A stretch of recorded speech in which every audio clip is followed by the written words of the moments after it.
Hello everyone, welcome to my YouTube channel.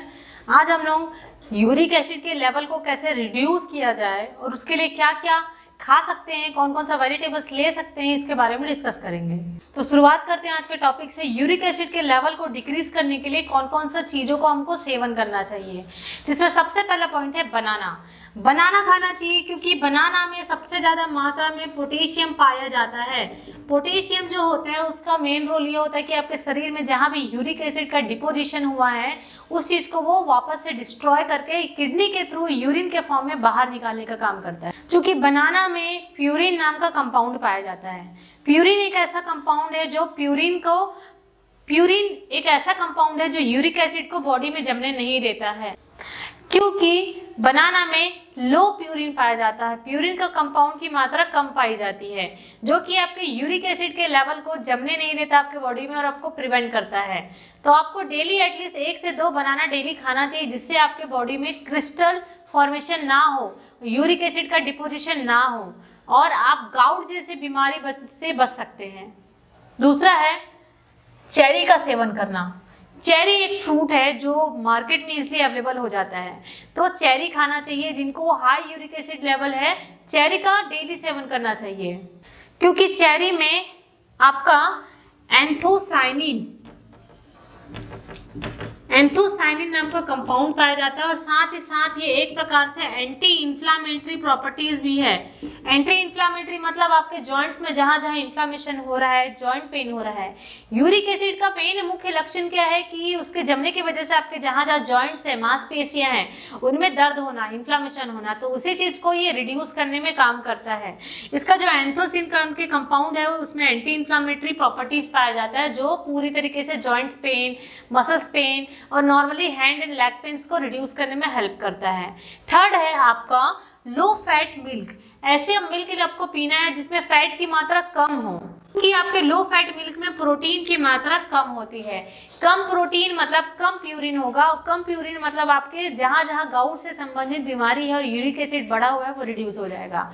Uric acid कैसे बढ़ता है कि हम जो प्रोटीन डाइट हमारे खाने में लेते हैं उस डाइट में जो प्यूरिन्स की मात्रा जो रहती है वो हमारा बॉडी में प्रॉपर तरीके से वो एक्सक्रिएट आउट नहीं होता है, वो आपका क्रिस्टल फॉर्म में जम जाता है, यूरिक एसिड फॉर्म में जम जाता है। प्यूरिन का एंड प्रोडक्ट है यूरिक एसिड, तो यूरिक एसिड में जमता है, जिसकी वजह से हमको गाउट नाम की बीमारी होती है, जॉइंट पेन होता है, इन्फ्लामेशन होता है। तो वही चीज़ अगर हम low fat milk, low fat cheese, low fat yogurt, दही वगैरह हम खाते हैं तो उसमें प्रोटीन की मात्रा कम जाएगी और कम प्रोटीन की मात्रा में यूरिक एसिड का डिपोजिशन नहीं होगा।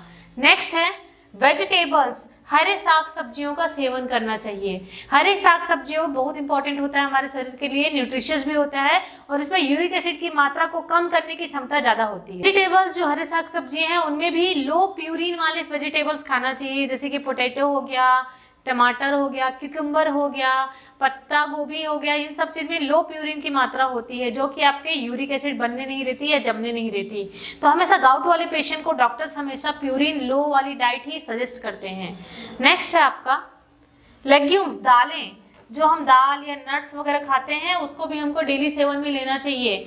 दालों में अरहर का दाल हो गया, तूर की दाल हो गई, मूंग मसूर सबकी दालें हो गई, साथ में हमको मूंगफली भी खाना चाहिए। ये सारी चीज़ों को हमारे डाइट में लेना चाहिए, क्योंकि इनमें लो प्रोटीन्स, क्योंकि जो दालें हैं वो प्लांट्स प्रोटीन है, और जो कई लोग जो एनिमल प्रोटीन्स खाते हैं जैसे कि फिश हो गया, मीट हो गया, ये एनिमल प्रोटीन्स में प्यूरिन्स की मात्रा ज़्यादा होती है as compare to plant protein. Protein तो इसमें भी होता है, लेकिन ये प्लांट प्रोटीन नाम का कंपाउंड्स इसमें ज़्यादा होते हैं, जो बहुत इंपॉर्टेंट होता है। जैसे कि आपके लेग्यूम्स में आपके हो गए मिनरल वाटर, बहुत ही इंपॉर्टेंट है। मिनरल वाटर्स में वैरायटी ऑफ मिनरल्स होते हैं जो आपके यूरिक एसिड को क्रिस्टलाइज होने नहीं देते और उसको डिस्ट्रॉय करने में हेल्प करते हैं। तो आपको at least 2 glass of mineral water daily consume करना चाहिए, जो कि आपके यूरिक एसिड के लेवल को रिड्यूस कर देगा। नेक्स्ट है आपका हाई फाइबर फूड, जिसमें रेशेदार सब्जियां ज़्यादा हो। रेशेदार सब्जियां मतलब फाइबर युक्त भोजन होता है। हाई फाइबर फूड खाने से आपके जो फाइबर्स होते हैं वो आगे जाकर के यूरिक एसिड को एब्जॉर्ब कर लेते हैं आपके डाइजेस्टिव सिस्टम से। तो यूरिक एसिड एब्जॉर्ब हो जाएंगे तो ऑब्वियसली वो आपके यूरिन से बाहर आ जाएंगे और साथ में आपके बॉडी में कहीं भी क्रिस्टलाइज नहीं होंगे। नेक्स्ट है आपका ग्रीन टी पीना चाहिए। ग्रीन टी सब लोग पीते हैं, बहुत अच्छा होता है टेस्ट में, हेल्थ के लिए भी बहुत अच्छा होता है, वेट रिडक्शन के लिए बहुत अच्छा होता है, तो ग्रीन टी का सेवन करना चाहिए। ग्रीन टी में कैटेचिन नाम का कंपाउंड प्रेजेंट होता है। ये कैटेचिन जो होता है वो आपके यूरिक एसिड को एब्जॉर्ब करके उसको डिस्ट्रॉय कर देता है, उसको ख़त्म कर देता है और किडनी में स्टोन बनने नहीं देता है। तो यूरिक एसिड जिनका बढ़ा हुआ है लेवल, उनको ग्रीन टी का सेवन करना चाहिए। 1 cup of green tea daily उनको यूज़ करना चाहिए। नेक्स्ट है Apple cider vinegar. Apple cider vinegar Apple से बनाया जाता है, जो बहुत ही हेल्दी होता है और उसका सेवन करने से बहुत ही सारे फायदे होते हैं। एप्पल साइडर विनेगर में सबसे ज़्यादा एसिटिक एसिड प्रेजेंट होता है। एसिटिक एसिड जो होता है आपके ओबिसिटी होने नहीं देता है, आपको डायबिटीज मेलाइटस जैसे संबंधित बीमारी होने भी नहीं देता है। तो एप्पल साइडर का विनेगर डेली आपको यूज़ करना चाहिए, जो यूरिक एसिड जैसे जो बनने का फॉर्मेशन हो रहा है शरीर में, गाउट बनने का फॉर्मेशन हो रहा है, इन सबको रिड्यूस करेगा और गाउट की प्रॉब्लम होने नहीं देगा। नेक्स्ट है कॉफ़ी। कॉफ़ी में कैफीन की मात्रा ज़्यादा पाई जाती है। वैसे तो कैफीन हमको अवॉइड करना चाहिए, बट यूरिक एसिड के केस में आपको कॉफ़ी पीना चाहिए। कॉफ़ी आपके यूरिक एसिड के क्रिस्टल फॉर्मेशन होने नहीं देता और उसको रिड्यूस कर देता है। तो आज हमने देखा क्या इंपॉर्टेंस है फूड्स और वेजिटेबल्स का यूरिक एसिड को रिड्यूस करने में। यूरिक एसिड बहुत ही गंभीर समस्या है जो गाउट की बीमारी लेके आता है हमारे शरीर में। Thank you so much.